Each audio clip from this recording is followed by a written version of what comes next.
નમસ્કાર અને આજના આ એક્સપ્લેનરમાં તમારું સ્વાગત છે. આજે આપણે એક બહુ જ રસપ્રદ વિષય પર વાત કરવાના છીએ. ક્યારે વિચાર્યું છે કે ભારત જેવો આટલો વિશાળ, આટલો વૈવિધ્યસભર દેશ, જ્યાં આટલી બધી ભાષાઓ અને સંસ્કૃતિઓ છે, તે આખરે ચાલે છે કેવી રીતે? આખી દુનિયાની આ સૌથી મોટી લોકશાહી એકજૂટ કેવી રીતે રહે છે? તો એનું આખું રહસ્ય છુપાયેલું છે એક અદ્ભુત દસ્તાવેજમાં, આપણા બંધારણમાં. ચાલો તેને ડીકોડ કરીએ. સીધા જ વાત પર આવીએ તો કર્તવ્ય પથ પર થતી પ્રજાસત્તાક દિવસની પેલી ભવ્ય પરેડ અને વાઇબ્રન્ટ માર્ચિંગ બેન્ડ્સ તો આપણે બધાએ જોયા જ છે, ખરું ને? પણ આ કોઈ સામાન્ય ઉજવણી નથી.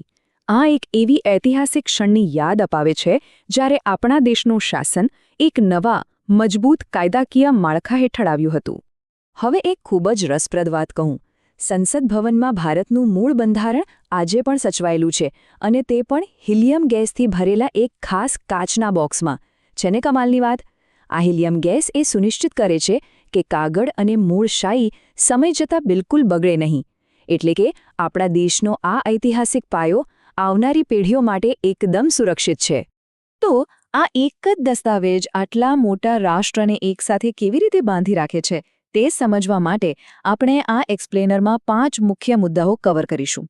ધી અલ્ટિમેટ રૂલ બુક, નિયમોની જરૂર શા માટે છે, રાષ્ટ્રના ભાગ્યનું ઘડતર, દેશ-વિદેશમાંથી મળેલી પ્રેરણાઓ અને છેલ્લે લોકશાહીના સ્તંભો. ચાલો, સૌથી પહેલા પાયાના ખ્યાલથી જ શરૂઆત કરીએ. The ultimate rule book. હવે જો આપણે બધી જ જટિલ કાયદાકીય ભાષાને થોડીવાર માટે બાજુ પર મૂકી દઈએ, તો મનમાં તરત જ સવાલ થાય કે ભાઈ, આ બંધારણ બરાબર છે શું? આટલો જાડો અને વિશાળ દસ્તાવેજ વાસ્તવમાં શું કામ કરે છે? એને એકદમ સરળ રીતે સમજીએ. કલ્પના કરો કે એક જોરદાર કબડ્ડી મેચ ચાલી રહી છે અને મેદાન પર કોઈ મોટો વિવાદ ઊભો થાય છે. હવે જો રેફરી પાસે નિયમોની કોઈ સત્તાવાર બુક જ ન હોય તો શું થાય? મેદાન પર અંધાધૂંધી મચી જાય. બસ, એક રાષ્ટ્ર પણ બરાબર આ જ તર્ક પર કામ કરે છે, માત્ર તેનું સ્કેલ ઘણું મોટું હોય છે. બંધારણ એ જ કામ કરે છે. તે દેશના મૂળભૂત સિદ્ધાંતો અને કાયદાઓને સ્પષ્ટ કરે છે, જેથી બધું જ વ્યવસ્થિત ચાલી શકે. અને આ જ વાત આપણને આપણા બીજા વિભાગ પર લઈ જાય છે. આપણને આખરે નિયમોની જરૂર કેમ છે? તો જુઓ, આની પાછળનું સૌથી મોટું કારણ એ છે કે બંધારણ કોઈપણ એક વ્યક્તિ કે સંસ્થાના હાથમાં સંપૂર્ણ સત્તા આવતા અટકાવે છે. તે સત્તા અને જવાબદારીઓ વહેંચીને સરકારનું એક મજબૂત માળખું તૈયાર કરે છે. સાથે જ તે ચેક્સ એન્ડ બેલેન્સીસ એટલે કે સત્તાનું સંતુલન જાળવી રાખે છે, નાગરિકોના અધિકારો નક્કી કરે છે અને આપણા સમાજના લાંબા ગાળાના લક્ષ્યોની એકદમ સ્પષ્ટ રૂપરેખા આપે છે. ચાલો હવે આગળ વધીએ વિભાગ 3 તરફ. રાષ્ટ્રના ભાગ્યનું ઘડતર. આટલું વિશાળ માળખું તૈયાર કરવા પાછળ કેટલી મહેનત લાગી હશે એ પણ જોવા જેવું છે. આ આંકડાઓ સાંભળીને કોઈ પણ ખરેખર આશ્ચર્યચકિત થઈ જાય. વિશ્વનું આ સૌથી મોટું લિખિત બંધારણ બનાવવું એ કંઈ રમત વાત નહોતી. આ એક વિશાળ કાર્ય હતું જેમાં બંધારણ સભાના પૂરા 299 સભ્યો રાત દિવસ જોડાયેલા હતા. અને ખાસ નોંધવા જેવી વાત એ છે કે તેમાં 15 મહિલાઓ પણ સામેલ હતી. અને આજે તેમાં 25 ભાગો અને 12 અનુસૂચિઓ છે. આ ખરેખર અદ્ભુત છે. હવે જરા આ ઐતિહાસિક સફરની ટાઈમલાઈન જુઓ. ડિસેમ્બર 1946માં બંધારણ સભાની રચના થઈ. પછી લગભગ 3 વર્ષ સુધી ઊંડાણપૂર્વક ચર્ચાઓ ચાલી અને 26 નવેમ્બર 1949ના રોજ તેનો મુસદ્દો અપનાવવામાં આવ્યો. અને ફાઇનલી 26 જાન્યુઆરી 1950ના રોજ તેને સંપૂર્ણ રીતે અમલમાં મૂકવામાં આવ્યો, જેને આપણે પ્રજાસત્તાક દિવસ તરીકે શાનદાર રીતે ઉજવીએ છીએ.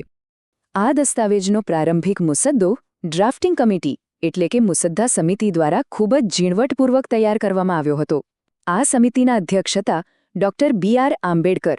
એક પ્રખ્યાત સમાજ સુધારક અને અદ્ભુત વિચારક તરીકે તેમણે અન્ય સભ્યો સાથે મળીને આપણા રાષ્ટ્રના ભાગ્યને આકાર આપવામાં જે યોગદાન આપ્યું છે તે સાચે જ અમૂલ્ય છે. આગળ જોઈએ વિભાગ 4, દેશ અને વિદેશમાંથી પ્રેરણા.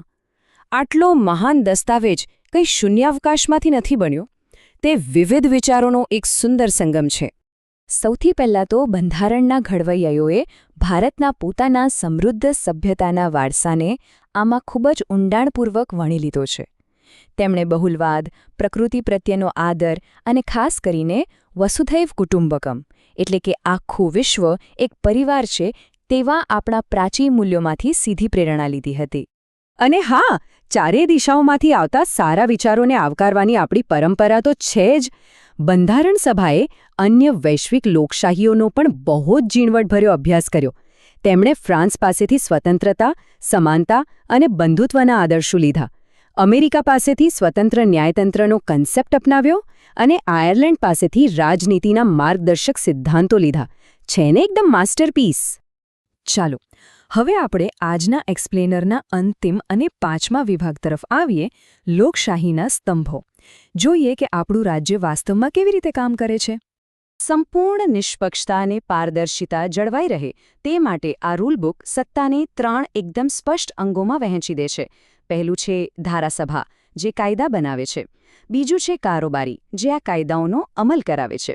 અને ત્રીજું છે ન્યાયતંત્ર, જે કાયદાઓની સમીક્ષા કરે છે અને એ વાતની ખાતરી કરે છે કે બધું જ બંધારણના દાયરામાં રહીને થઈ રહ્યું છે.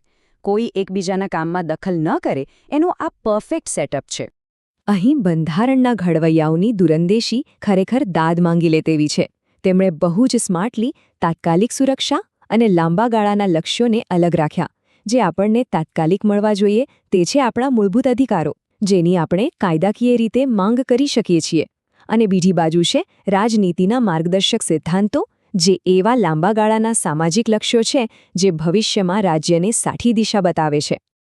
આ વાતને સમજવામાં કે બંધારણ સભાના સભ્ય બેગમ એઝાઝ રસૂલનું આ અવતરણ એકદમ પરફેક્ટ છે.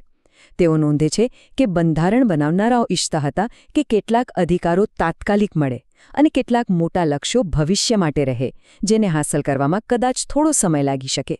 આ દસ્તાવેજને ઇરાદાપૂર્વક એવી રીતે જ ડિઝાઇન કરવામાં આવ્યો હતો કે તે રાષ્ટ્રને સતત આગળ વધવાની પ્રેરણા આપતો રહે. હવે આ એક્સપ્લેનર પૂરો કરતા પહેલા હું એક ઊંડા વિચાર સાથે વાત પૂરી કરવા માંગુ છું. જરા વિચારો, 70 વર્ષ કરતાં પણ વધુ સમય પહેલા લખાયેલો આ દસ્તાવેજ આજે આટલી ઝડપથી બદલાતી દુનિયામાં પણ કેવી રીતે આટલો સુસંગત રહી શક્યો છે. આ કોઈ છાજલી પર પડેલું જૂનું પુસ્તક નથી. આ એક લિવિંગ ડોક્યુમેન્ટ છે, એક જીવંત નિયમ પુસ્તિકા છે, જે આજની આપણી ગતિશીલ વાસ્તવિકતાઓને પણ એટલું જ સચોટ માર્ગદર્શન આપે છે. બસ આજના એક્સપ્લેનરમાં આટલું જ. આશા છે કે બંધારણ વિશેની આ સફરમાં કંઈક નવું અને રસપ્રદ જાણવા મળ્યું હશે.